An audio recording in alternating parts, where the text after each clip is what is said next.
The Watcher and the Witness by James Ray. Hi. That was the first thing he said to me as I approached. A single word, small and simple. The ring of standing stones and their bed of flowing grass that surrounded me were old, familiar friends.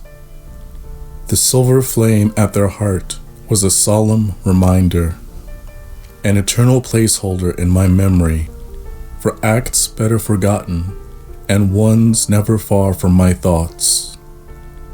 The stars are pretty tonight, he said, never taking his eyes from the flame that stood between us. A small figure, bundled in a dark cloak. His only movement was the illusion granted by the flickering flames. I drew closer, throwing back the hood of my own cloak as I approached. He lowered his. His face was that of a small boy, only a few seasons separated from his mother's apron strings. He was raven-haired, olive-skinned, and had eyes like hammered silver. I sat on the ground next to him, and he embraced me. "Mother," he said, all glee, smiles, and tears as he buried his face in my bosom. "Little one."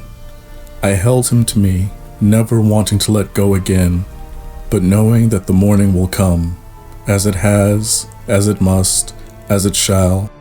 Till the last star falls from the sky, the watcher watches no more, and the eternal flame sparks, gutters, and dies. "I've missed you. Have you missed me?" "Dear one, I've missed you more than the sky the land, or the land misses the sea." I pulled him closer still and kissed his hair. He giggled. "Did you bring me a story?" "I brought you two things, a story and a song. But I only have time for one. What kind of song did you bring me?"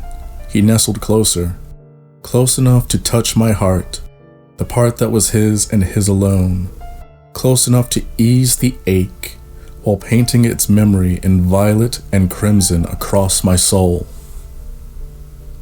"It is a song without words, dear one, woven of chords of memory and myth, taken from an age of the earth."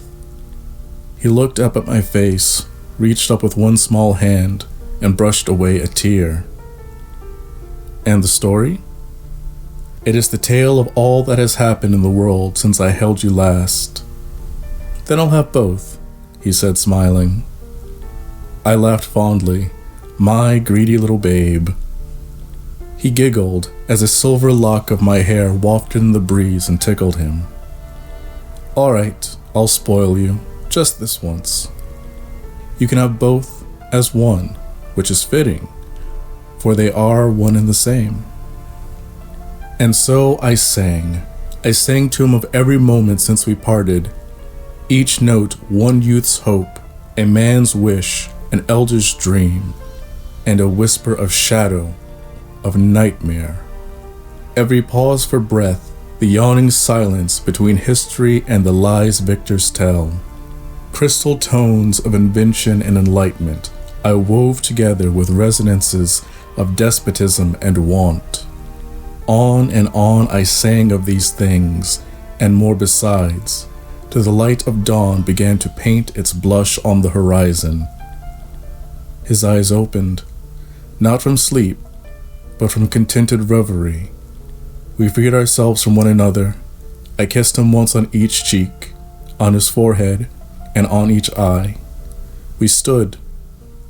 He raised his hood, even as I was raising mine.